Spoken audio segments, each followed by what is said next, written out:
Good afternoon. Welcome to the Ecuador Copa America USA 2024. We are with the coach Hallgrimsson and the player Dexter Lembikiza of Jamaica. Before the start, please, it's not allowed to broadcasting or record with cell phone or any dispositive. Remember, you could download the press conference in the QR code. To ask, please up your hand and wait the microphone. Introduce with your name and your media. Buenas tardes, bienvenidos a la conferencia de prensa de la Conmebol Copa América Estados Unidos 2024. Estamos junto al entrenador Hallgrimsson y el jugador Dexter Lembikiza de la selección de Jamaica. Antes de comenzar la conferencia, tengan en cuenta, por favor, que no está permitido hacer transmisiones en vivo ni grabadas desde sus celulares. Recuerden descargar las conferencias a través del código QR. Para realizar una pregunta, levante la mano y espere el micrófono, mencione su nombre y medio de prensa al cual pertenece.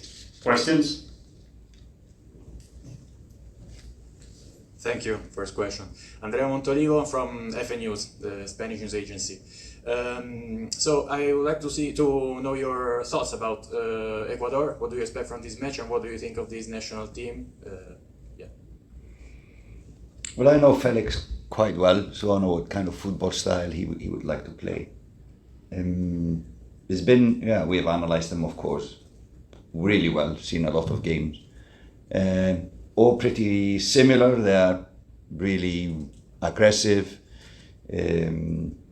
physical. They have really strong midfielders, so I think the strength is their midfield trio, but still they play a lot on the flanks, deliver the ball from the flanks.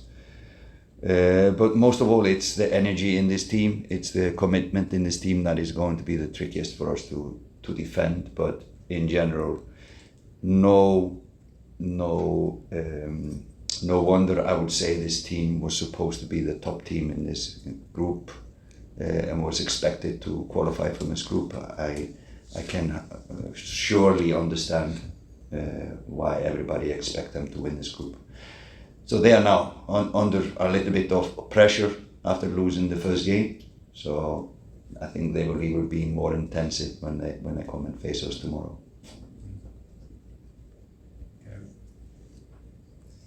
Okay, and then focusing on your team, how are the guys, and how do you live this moment after the first match? How important is it for you, for your country as well? How are you living this moment here in Vegas, by the way? Vegas is a wonderful city, and we are trying to enjoy the moment. Being in Copa America, it's a huge tournament, so we are trying to enjoy it. We thought after the Mexico match it was a good one, good performance from the players, but still we lost the game, and that is always like this for teams. If I can count us as underdogs in this group, the lowest ranked team in the group, even though you have a good game, you always have the possibility of losing the match. So no, we just want to at least show the same performance against Ecuador, and let's see what it brings us in. If we have a point or two, hopefully it will be 2 points, but I think the performance, we can build on that. There was a lot of positives from our last game, so hoping for a better result, but hoping for at least the same performance as last game. You want to add to this, Dex? Well, obviously, against Mexico, we did play a good game. We couldn't quite get the win, but I think we can take positives from it, and the boys all in good cheer, so we're ready for the next game, I'd say. Can I do another one? Thanks. I'm enjoying this, and so no, actually, one of the football players you have that I follow the most and that I like the most since like a lot of years is Antonio. I would like to know from you guys how is he, in the locker room. I know him as a forward. Always like how he plays. So yeah, would like to know from both of you, what do you think of him both in the pitch and outside the pitch? You're laughing, so that's gonna be interesting, I think. Yeah, well, outside the pitch, as you can tell, he's quite a funny person, a happy person. He's good to be around, you know, and of course it's lovely to play with him as well. He's played in the Prem for how many years, and obviously he can help you going forward with his hold up play, with his runners in behind, and he's an experienced striker, so it's good to play with him. Yeah, a little bit crazy person. Always like Dex said, always fun around him. He enjoys what he's doing, and amazing work rate in this guy. He's a huge professional in my opinion.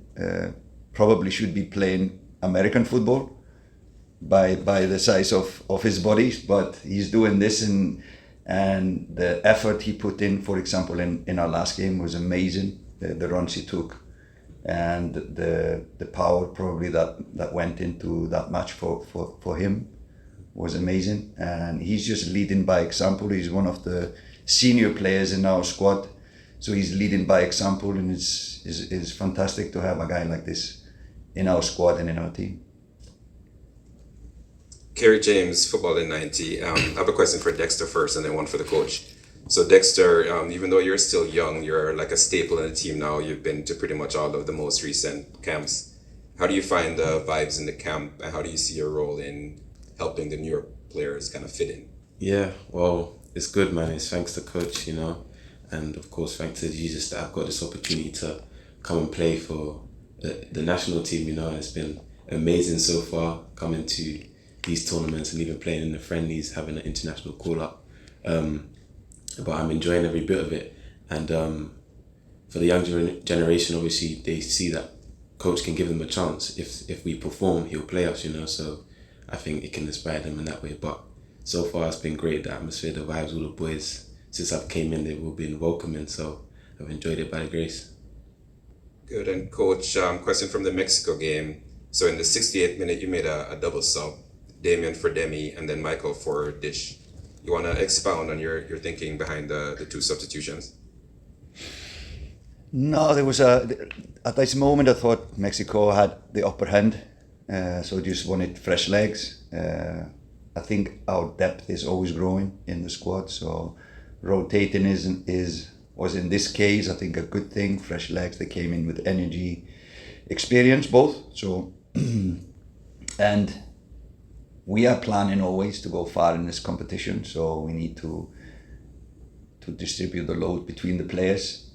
Some of these players are coming in from a break or a little injuries, etc. So 90 minutes probably not the time in the beginning of the tournament. But these changes were just to find in space for fresh legs, a little bit change of tactics, etc. So. No injuries or nothing on that side. Good afternoon. My name is Guillermo Barros from AFP news agency. My question is for both. Given the history of Jamaica and Copa America and coming into this edition, and also the defeat against Mexico in the first match, do you feel that the players are feeling the pressure to achieve the first win, even to score the first goal? And just you have said in the past that your background as a dentist sometimes have helped you in to deal with these kind of challenges in the locker room. Well, for sure, when you lose the first game in a competition, there's pressure on you, and I think we all know it, both the players and the staff, and everyone knows that the second game is then much more important if you lose the first game. But if you look at Ecuador, that was predicted as the winners from this group, is probably even more pressure on them. So I think we can come here and be relaxed and try to enjoy and just give everything we have and see what that leads to in results. But there's always pressure in these games, but always more when you lose the first game. So we need to have something to stay in the competition, and we really are doing everything to stay in the competition. We think we have the squad to do that. Are you feeling it? Of course, in football there's always pressure, but I think it's good to have pressure, you know. It keeps you on your toes, keeps you ready for the next games to achieve what you want to achieve in the game. But I think it's good like any other game. Like in football, you feel the pressure, but you don't think too overly of it. You just play and try to enjoy and try to stick to the game plan and win the game. So I think it's good. Both teams have been training here in both high temperatures these days. Do you think that the heat from the preparation can be a factor in the match? Not in the match itself, but these trainings of course take a lot of energy away from the players. It's close to 40 degrees. We have tried to train really early in the morning to avoid the hottest hours, and I think that's a good thing as well. So we can have long breaks after the trainings if the players would like to rest, etc. So no, I think it will be a factor. Is not on one side, so it's going to be equal. But we play indoors in an air-conditioned stadium, so that is a good thing. Not to need to play outside in 43 degrees at 3 o'clock. So no, that's a good thing that the game is played indoors. But otherwise, yeah, I think it will be a factor. It will probably not be as high tempo as if we would be training, for example, indoor all the time. Okay, that's all for now. Thanks for coming and see you tomorrow. No question at the back. Thank you. Thanks so much. You're good friends. Two good friends. I would have done something.